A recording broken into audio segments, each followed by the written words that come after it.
Okay, so welcome everybody. This is my session on the evolution of a MySQL database system. So from a single instance to a multi-region disaster recovery. So I call this session the journey to the MySQL InnoDB Cluster set.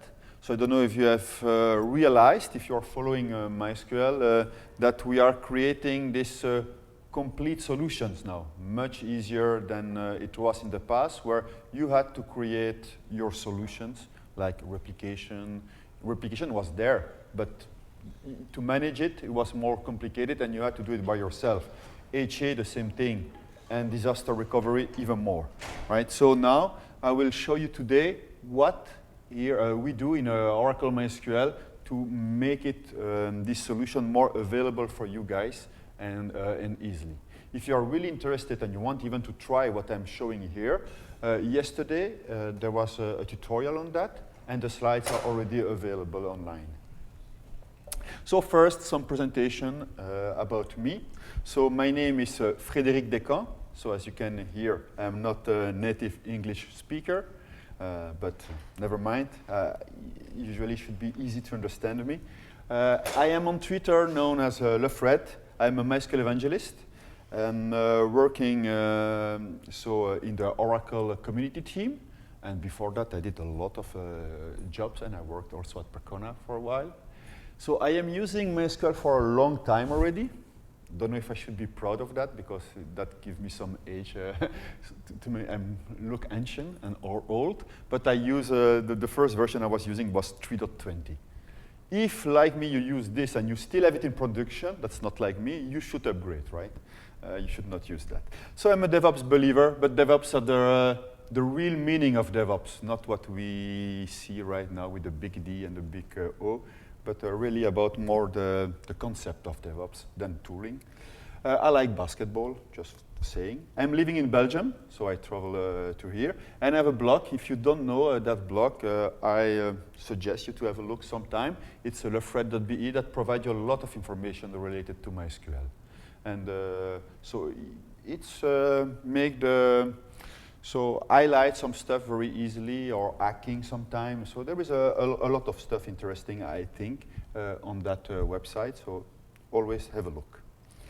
So before we start about the solutions that we are looking for, we're going to start with the best practices in 2022, because you should be surprised of all things we see now, and people are using still in production, and there are stuff that needs to change, and there are stuff that you need to use, even if you are not using the latest and greatest, but you should, of course. MySQL 8.0, it's not new anymore. It's almost 4 years there. So first, your system needs to use MySQL 8.0. 28, 29, more recent is 29 now. You should only use InnoDB. If you are still using MySAM, please change that. We can talk later, or you can talk to somebody else, but it's time to change. MySAM, you need to forget about it. You need to have binary logs enabled, certainly if you want to have replication running and stuff like that, or also for point-in-time recovery.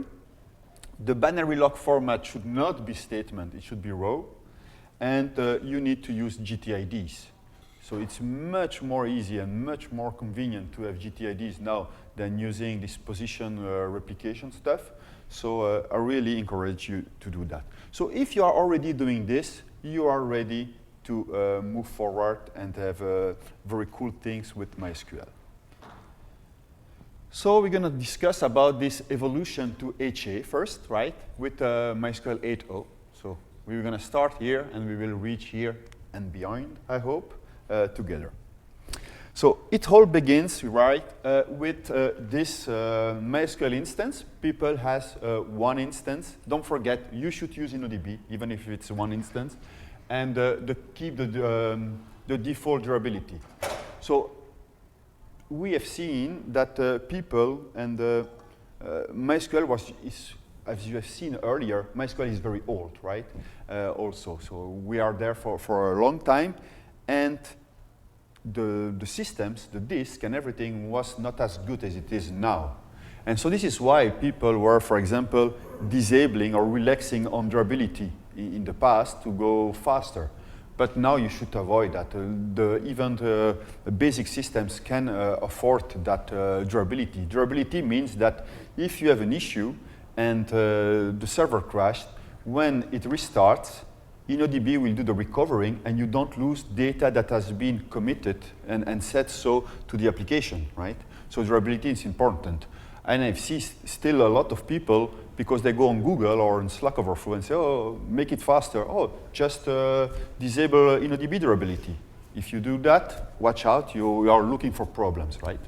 So at the beginning, people are starting, oh, we have an idea, let's start a project. We go in our nice garage, a startup, and we will put one database, most probably with the web server or the application server on the same machine, and start like that, right? So this is how it starts. But then, what do we have? In fact, if there is an issue, we are not, we have anything good, right? We are not protected to anything. So if the user deletes the data is deleted, right?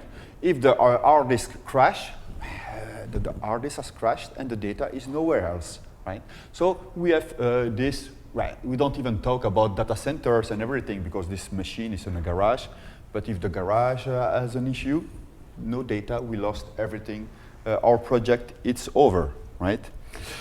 So we start at the beginning. This is not important maybe for your business, and you start your business, and your idea was so great that it starts to become popular and important.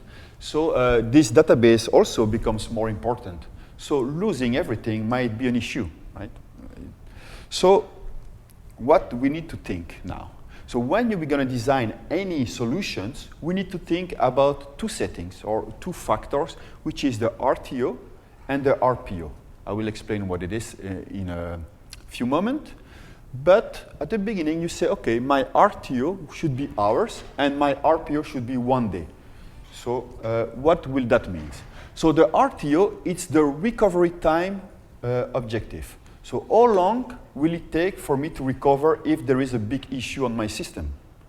So because we had nothing, we can say, okay, next step is some hours. So if there is something happening on my machine, after some hours, I will be able to be back online again. And the RPO is the recovery point objective, meaning how much data can be lost. So at the beginning, we say, okay, with the business, we don't want to lose everything, but if we lose 1 day of data, it's still okay. We can go forward with what we are doing now, with the customer we have or the user we have. We can cope with 1 day, right? So this is not something very bad, but this is already more than what we had earlier in the garage, right? So to achieve this, what can we implement? And the first thing we can implement is to have backups. I hope you have all a backup, but I won't say now because for, let's say for 2 or 3 years, I didn't travel at all. But 3 years ago, when I was speaking about databases on conferences, I had still people without any backup.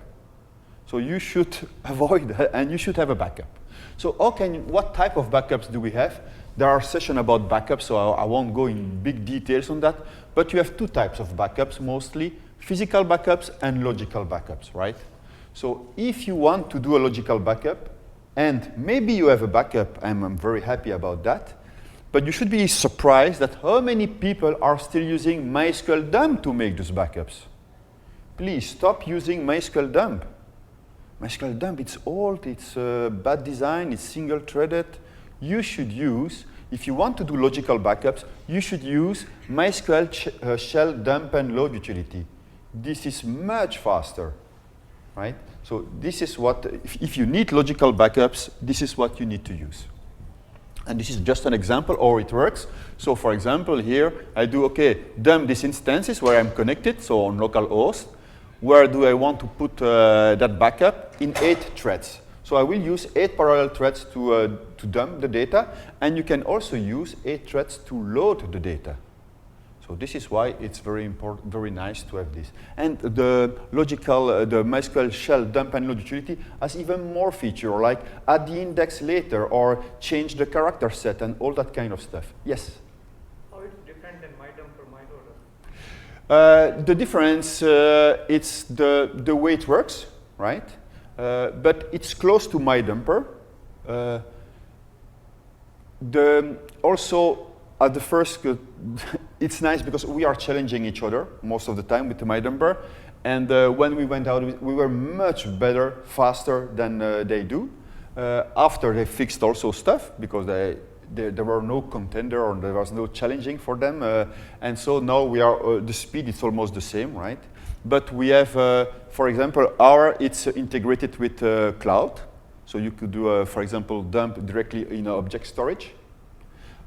You can, like I said earlier, for example, you can say, oh, I want to create invisible column and add it as a primary key because the tables that I want to dump don't have any primary keys. You can do that with this tool. You cannot do it with MyDumper. And it's available with the community edition or only? Yeah, everything I'm speaking, it's always community edition. Okay. There is nothing that it's not community edition in this talk and all the talks I give. And you can integrate with any cloud, right? You mentioned that object storage. Object storage, with OCI. OCI. OCI. If you want something else, maybe you need to do some trick on that. But let's say, out of the box, it works perfectly with OCI. So when we have this backup, we can see that if somebody made something wrong and deletes data, we are safe, but thinking about our objectives here, right? We are safe. If somebody deletes data, we can recover the data of the day when we took the backup, right? So we have 1 day, and we need the time to restore the backup. I put hours here because we started from nothing, a small machine. If you have a data that has 13 terabytes and you need to restore that, it might be longer, especially if it's a logical backup, right? So that all depends, but this is what we have now. So we are safe. And here I said, yeah, we are safe. It depends, in fact, where you put the backup. If you put the backup on the cloud, you can restore it. If you put the backup on the same machine or on the same data center, if the data center crashed, you lost your backup and you lost your data, right? So, okay, we have made this design. We are happy. And then we say, okay, really, 1 day RPO? I am okay to lose 1 day of data, maybe at the beginning, but now 1 day of data, it's way too much. My salesperson, because yes, I hire a salesperson that tries to sell my product, say, oh, the customer are not happy if you lose 1 day of data, right? So we need to reduce this loss of data to minutes, not anymore to days. So we still have, if there is something happening, we still have hours to recover, but we need to reduce the data loss to some minutes, right? So how can we do that? So of course, like I said earlier, we need to have durable binlogs.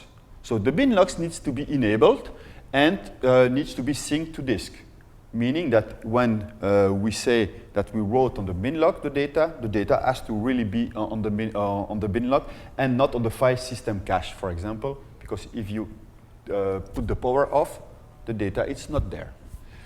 So this is the default in MySQL 8, so you don't really need to change that. So the log bin should be on and syn binlog should be on, right? So when we have binlogs, we can use these binlogs to recover the data because we can use them to do the point-in-time recovery. So this is the point-in-time recovery. So the point-in-time recovery, it's a technique, right, which as a DBA, you can use to restore or recover some data set at a certain point on time. With MySQL, the point-in-time recovery is using, of course, the backup, and then you replay the binary logs to the point you want it to restore, right? So why do we use point-in-time recovery? To solve an issue. Let's say somebody deleted data at 10 p.m. So if you take the backup that you did at midnight, you will lose 22 hours of data. This is not what we will, if we do that, we will not achieve, get the target of our objectives, right? So then you need to restore the backup and then replay all the binary logs up to 10 p.m., but not the delete of the data that the user did, for example. So you need to bypass that one. Or if you want to perform a live migration, this is also very useful to use point-in-time recovery, because what you do when you do a live migration is that you do a backup of the data, then you deploy that backup on another machine, and then you replay all the binary logs on the other machine to be at the same point, to be synced. This is what we use as a technique for replication, right? So this is all point-in-time recovery is working. So as you can see, here is our database, single instance, and we are taking backups every day. And these are the binary logs that are generated also while we are writing transaction on our database.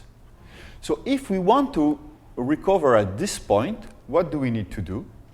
We need to first restore the backup of day 3, and then we need to play all the binary logs that are before this point, so all the binary logs from the backup to here, which is the one that is called .008.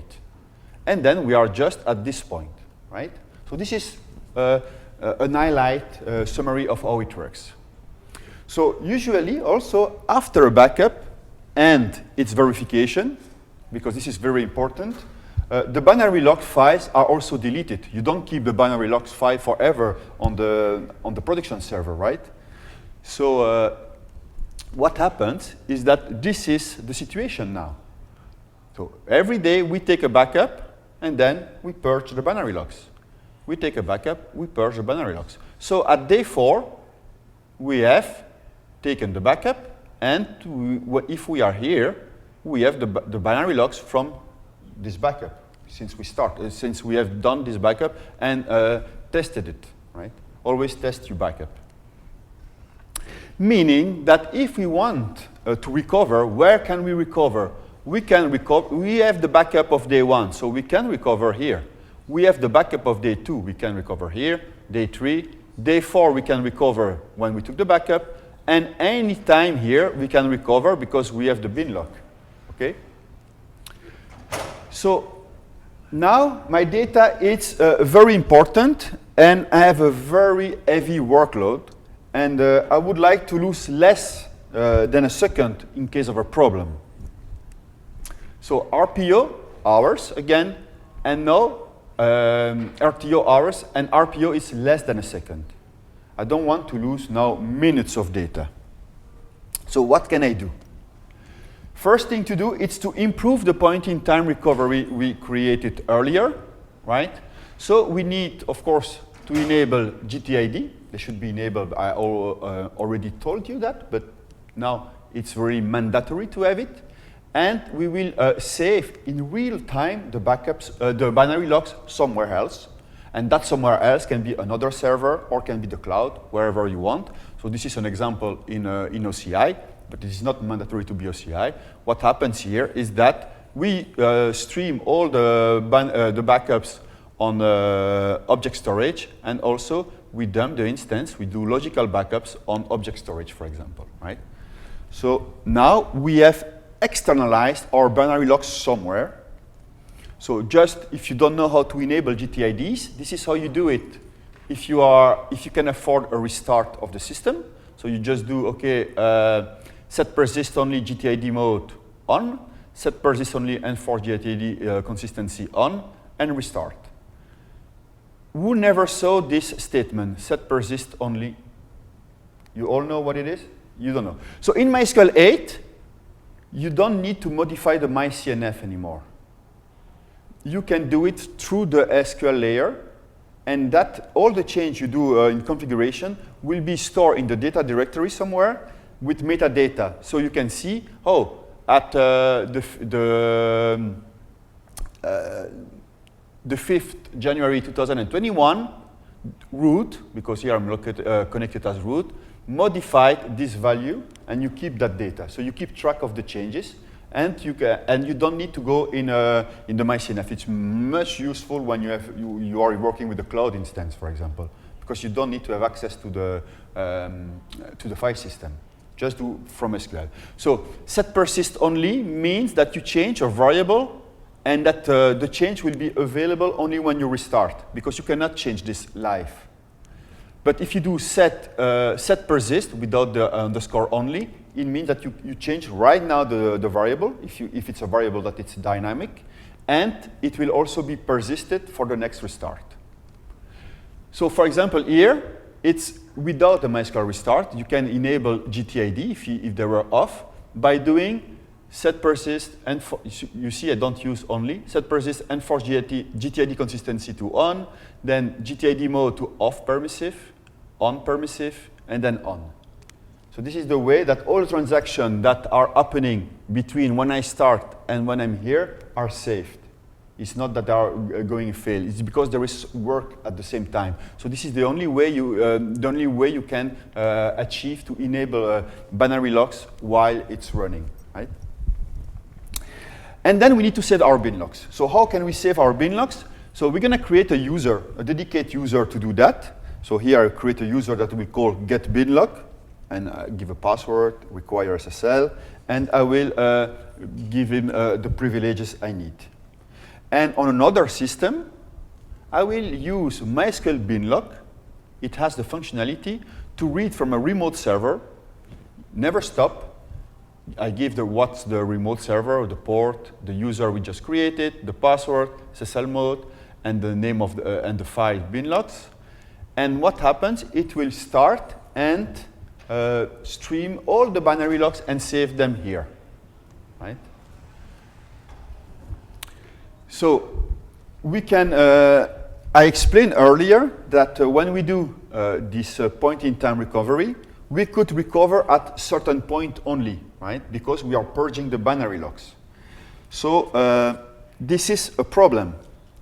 But because we have now streamed all our binary logs, we will be able to do the point-in-time recovery at any time. So here now, we can recover at any time the data because we can restore the backup from day 2. But if we want to restore from here, we can get the binary logs from cloud, from a big NAS, from where we store them. We can go and fetch that binary log that we are missing. So in our case, 6 and 7 to be at this point, right? So this is why it is important to externalize and save them somewhere else, your binary logs. So now, on this MySQL instance with the daily backup and the external bin logs that are archived, we can reach these goals with hours to get back and less than a second of data lost. Why here is still some red? If I have an hard disk failure, right, I have some hours to restore my machine. Maybe you need to order that new hard disk, and maybe the hard disk for that machine doesn't exist anymore, or it will take time to have it, maybe some weeks or whatever, and then your objectives are not achieved anymore. If you need to order a disk and it will take 1 day, or RTO of hours, it's already gone, and you are not able to achieve your goal. If no, you can replace a disk in 10 minutes, your goal is achieved. So this is why we have the 2 here. But we want to move up, right? So now my service is very, very important, and I would like that my database be available again, so not having these hours anymore, but in some minutes in case of an incident. So can we do that with MySQL? Of course, yes. The RTO we want, the objective we want, it's minutes. The RPO less than a second. So how can we achieve this? We will work with this solution, MySQL InnoDB ReplicaSet. Who never heard about that? You all know, you never heard? Good, it's good that you never heard, so you will see what, this is what in the MySQL team, one of the team are working a lot now in making these solutions for the users. So it's based on what most of the people know, it's asynchronous replication, right? But easier. much easier. And like I always say, easier is better. And the data, it's also data provisioning, it's included. So why now, when you need, who is using replication here? So when you need to deploy a new machine, you need to somehow take a backup and restore it to create this replica, right? So here, you don't need to do that. It's all included using clone. You can use 2 or more servers. You have a manual failover, and it is the routing, it's transparent using MySQL Router. So how does that work? So this is what we have with a replica set. Here, the replicas can be 1 or more, right? But you need at least 2 machines to have a replica set, because with 1, we don't achieve what we are looking for. We have application servers, router, shell, and this is how it works, and we have replication here. So how can we enable this? So all you see here is MySQL shell. And if you never use MySQL shell, it's a command line tool. And when you start it, the first thing it does, it is in JavaScript mode. So you can work with your database in JavaScript, in Python, or in SQL. And by default is JavaScript. What we're going to use here, when there is that DBA dot, we use the admin API. So it's an API with a server that allows you to create architectures. And the admin API is not available in SQL, but you have it in Python or in JavaScript. So the first thing we do, so we are connected on our server, and we do configure ReplicaSet instance. Then it will check that all the configuration is okay for the ReplicaSet we want to deploy. Meaning it checks that you have binary logs enabled, that GTIDS are enabled, that the server has a unique ID, and stuff like that. So when it's ready, if there is some changes to do, it will tell you, hey guys, here I need to enable binary log, or I need to enable GTIDS. Do you want me to do it for you? You can say yes. If it needs a restart, it will tell you, do you want me to restart the server for you? You say yes, and it's done everything. So when he has done everything, you can do, okay, I will here create an object called rs, and it is DBA create replica set and the name of the replica set. And that's it. We have a replica set. Then we want to add a new server, right?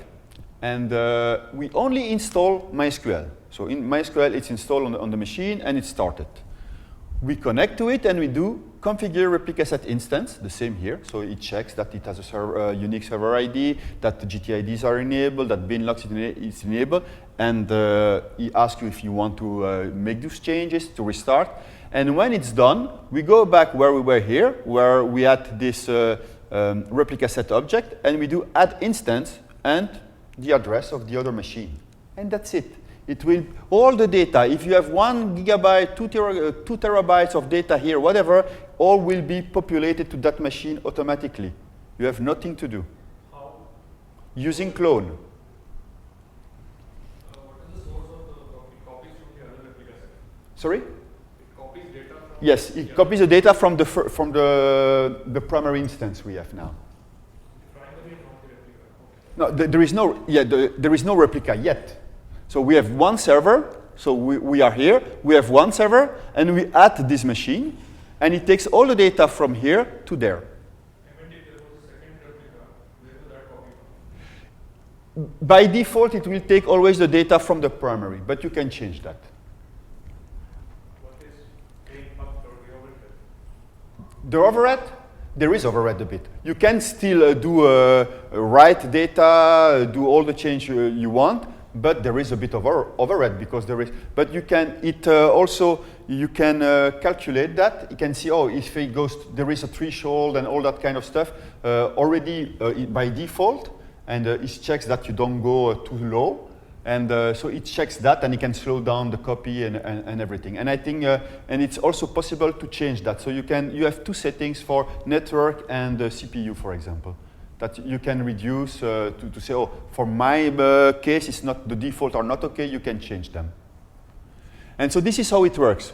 You see, I did configure ReplicaSet, and this is, he said, oh, watch out. Here, your root user can only connect from localhost, and advised solution is to create a new admin account. So always use an account to administrate your any architecture. So here, this is what I do. I say 2, and I will call it cluster admin, and I give a password. Then it says to me, oh, look, and for GTID consistency, it's off. GTID mode, it's off, and server ID is 1. These are the default in MySQL 8. So they need to be changed. You say, okay, change it for me, restart the server, and it's done, right?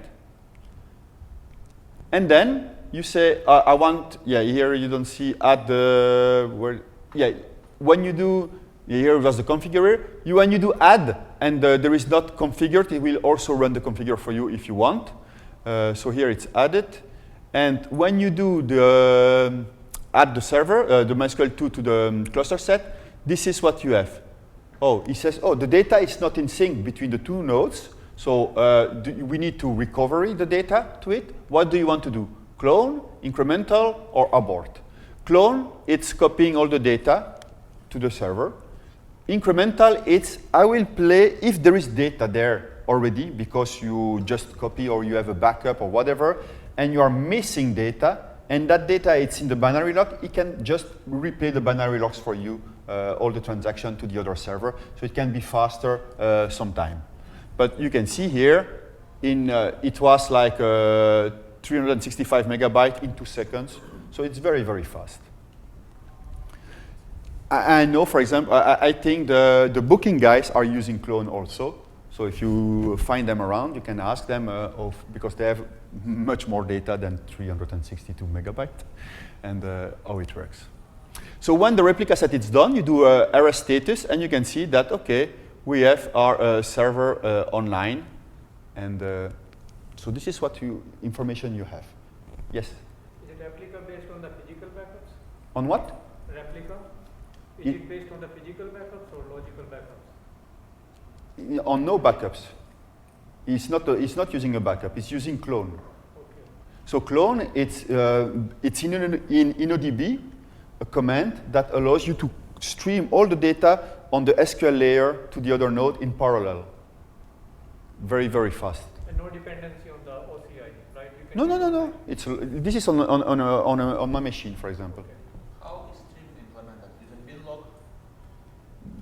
Streaming is implemented. No, it's not using bin. No, the binlog it's used for the replication after this step when it's done. But the clone doesn't use binlog. Okay. And then we have router. So we do MySQL router bootstrap the IP of the server, and the router will know everything. It will register with the cluster set and with the replica set, and it will be able to route to the primary node or the secondary node, depending what we want to do. If it's a write, we use the port 6446 by default. If it's a read, we point it to 6447. Yes? So one more question. Can you do hybrid? So let's say I have MySQL running on-premise, and I want to set up the replica in OCI. You can do it, but not using ReplicaSet. But you can do it. On OCI, you have this inbound channel replication that you can do. But for doing that, you cannot use this tool to do it. It depends.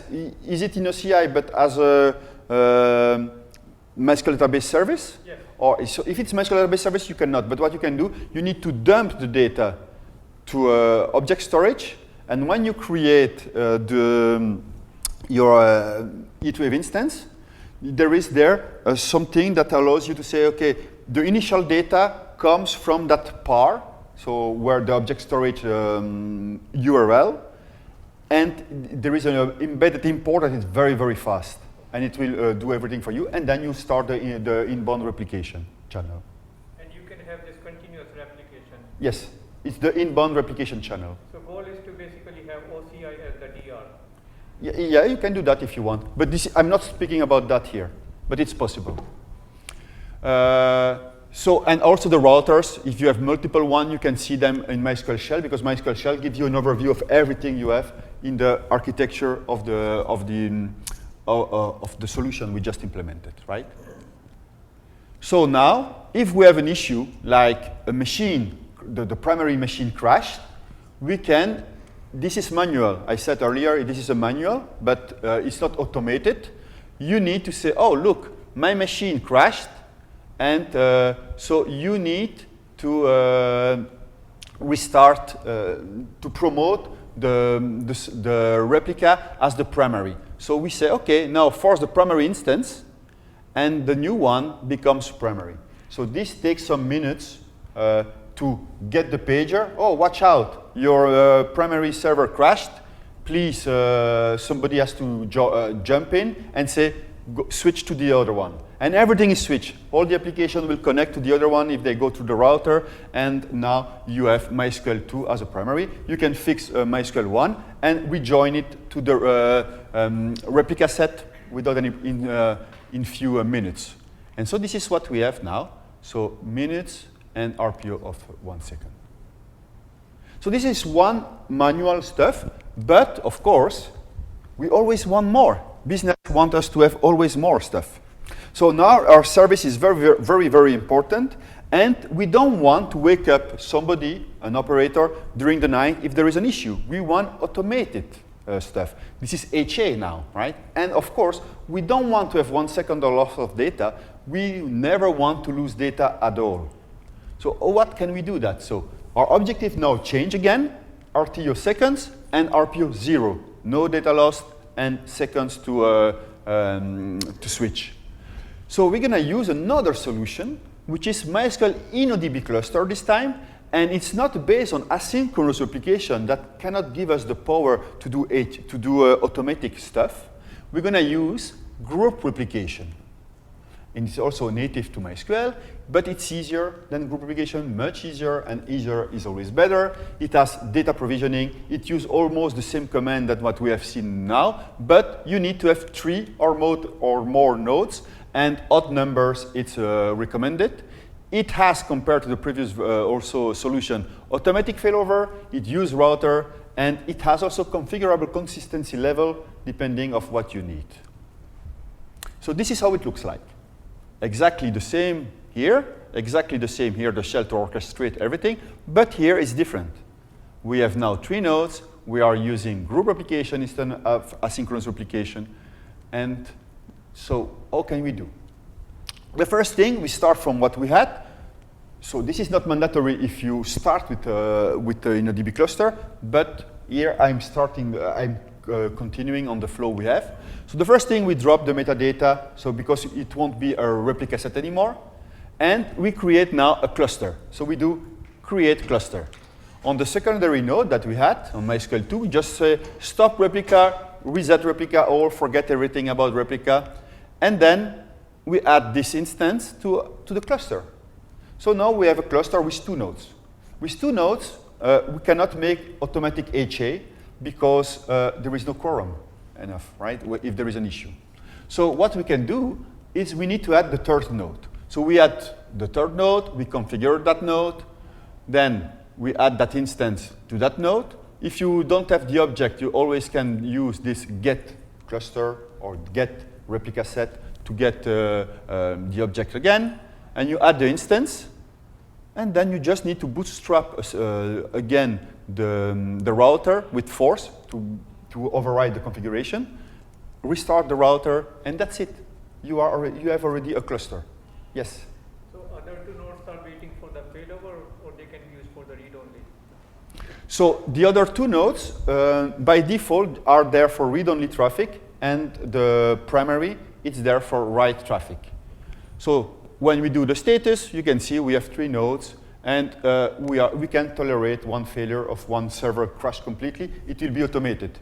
If another server crashed just after, then it's manual, because what happens? Does it mean that the server, so I am MySQL 1, MySQL 3 crashed, the other 2 say, okay, MySQL 3 is over, right? Then MySQL 1, MySQL 2 are still there, and then MySQL 2 crash. MySQL 1 say, ooh, I'm alone, what's going on? My network has an issue that I cannot connect to my friend, or is my friend which is gone? We don't know. Nobody knows, because there are only 2 of them, so we don't know so only a human can know that, and only a human can jump in and say, no, you are the only one left, please keep going. But then it needs a manual intervention. One more question. Yes? adding a node, does it depend on the size of the primary node? Like how big multi-terabyte versus gigabytes? No, adding a node is just for HA. You don't need to add, there is no sharding there. But you still need to sync with the primary node. Yes, it always It syncs. depends on the size of the primary node. No, it depends on the data of it. Yeah, that's what I mean. Yeah, the time it takes to sync, you mean? Yes. Yeah, the time, it depends of your hardware, but the time can be very fast. Okay. So it can be like 1 gigabyte in 3-4 seconds if you have a very high latency and stuff. So it can go very, very fast. Of course, it can take also, I don't know, Booking made a blog about it, how fast they were with terabytes of data, but it was, I don't know, I think it was maybe some hours, but for 13 terabytes or something like that. It is very fast. So now with the cluster, we have RPO 0, RTO seconds, so we are happy. But if it's in a big rack, all the 3 servers and they crashed, we may lose data. Now if it's on different rack, we are saved. Data center is the same. If it's on if the 3 nodes are on the same data center, then we may have a problem, or if the network crash, of course, we may have a problem. So now, just some words about the consistency level of MySQL InnoDB cluster. By default, we use a single primary mode, meaning that only one of the 3 nodes accepts the writes, not the other ones. It's possible to change that. You can say, I want to write on all the nodes, but it's not recommended, and you don't benefit from it. Why? Because let's say that one of the nodes, my node, can cap to 100 writes seconds, not more. After that, the IOPS of the system is not able, so the maximum is 100. When you write 100 writes on MySQL 1, at the same time, MySQL 2 and MySQL 3 get these 100 writes also. So they also already reach the maximum capacity they have. So if you want to write also on the MySQL 2, it won't work because it's already full, because he has the 100 writes of MySQL 1. Because the replication between these servers, it's not synchronous, but close to synchronous, right? So it means that every write that happens on one machine gets also applied on the other machine at the same time. So it's not because you add another node that you can write more, not with this system, okay? So this is why we don't recommend. And also it has some problems. For example, there is this resolution, a conflict resolution built in, meaning that the first to commit succeed. So let's say that you need to modify, I don't know, millions of rows, and it takes you 4 hours to do that. So you are on MySQL 1, you do the change, it runs, and you know it for 4 hours. At the same time, on MySQL 2, this one is running for 3 hours, 59 minutes. At that time, on MySQL 2, you modify one record, but this is also part of this large transaction. But just one record, one column, you just took 1 millisecond, done. Everybody get it. It's accepted, certified. Okay, it works. This one, when it finished, certification will fail because there is a conflict with something has changed. So it needs to roll back this 4 hours transaction, and nobody has get it.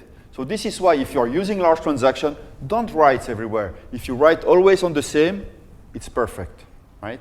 Because you don't gain to write everywhere. There is no need for that. So this is why you should not.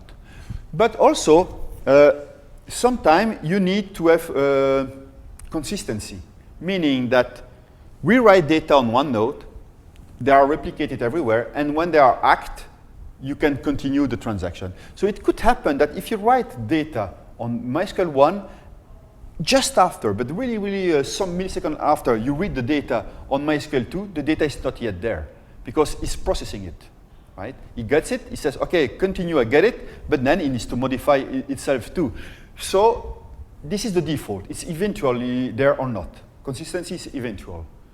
But you can change that. You can say, oh, I want better consistency because of my business, right?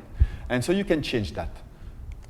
So the consistency is here, group replication consistency, and the default is eventual. So my data will be eventually there when you read it.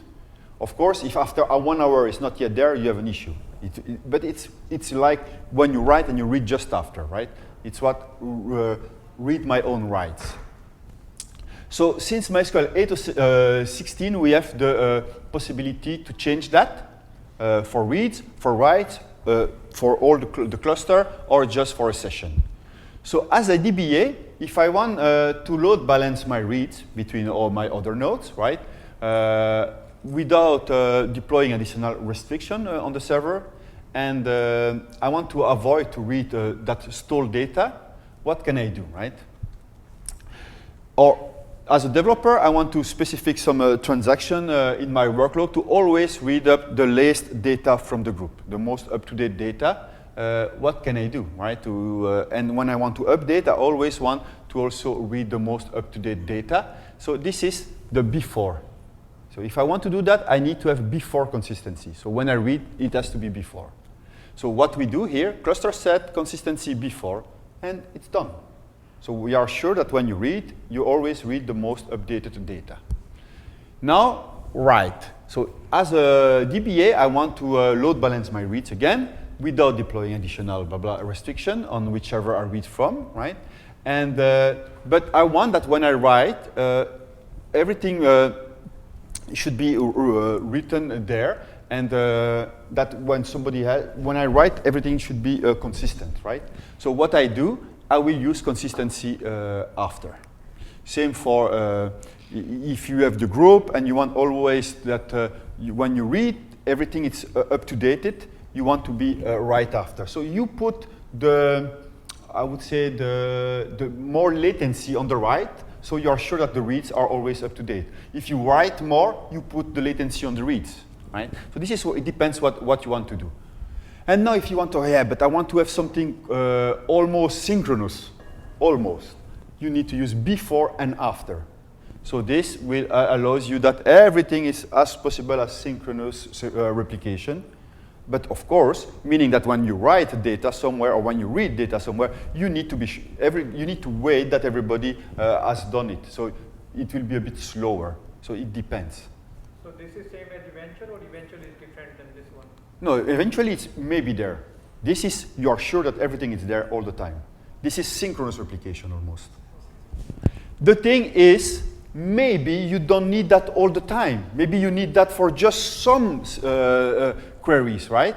So what you can do is just change in your session this, and then change data. Like if it's financial, for example, you're talking about money or something like that. Like somebody changes his name. Okay, you change the name, you don't need that it's synced everywhere. Somebody now, if you are doing gaming, put some money in the application, then you want that, okay, this transaction there needs to be synchronous. That's possible, right? So if now it's, okay, we have our data center, HA, automatic, we are happy, you don't need to wake up during the night to modify everything, but we still have, if something happens to my data center, what can I do, right? How can I deploy a disaster recovery solution? And this is where now we have also completely new MySQL InnoDB Cluster set. So it's the next evolution. So this is available with since MySQL 8.27. The fencing has been added in 8.28, right? And so this it's not that we made it like this. Oh, it's magic. You have cluster set. It was a long work for our team to do that. So we started all that work with 8.22, where we added automatic connection failover. Then in 8.23, we also this automatic connection failover for the asynchronous replication channel using group replication. And then we keep adding stuff to be able to do this, to provide you, to deliver you this solution that I'm presenting here. It's InnoDB Cluster set. So now, with the same commands almost, with shell again, you can deploy this infrastructure very easily. So you will have this HA in one DC, your primary DC, and you will be able to have exactly the same on a secondary DC, and the data between the two DCs will be asynchronous, right? So here, there will be transfer of the data. So in the cloud, you can do it across regions? Sorry? In the cloud, you can do it across regions? In the cloud, you can do that, but then you need, it's possible. If you go on lefred.be, there are examples, but you don't use MySQL HeatWave. You don't use the database service. You need to do that on your, on your own machine. Yeah, it's possible to do that.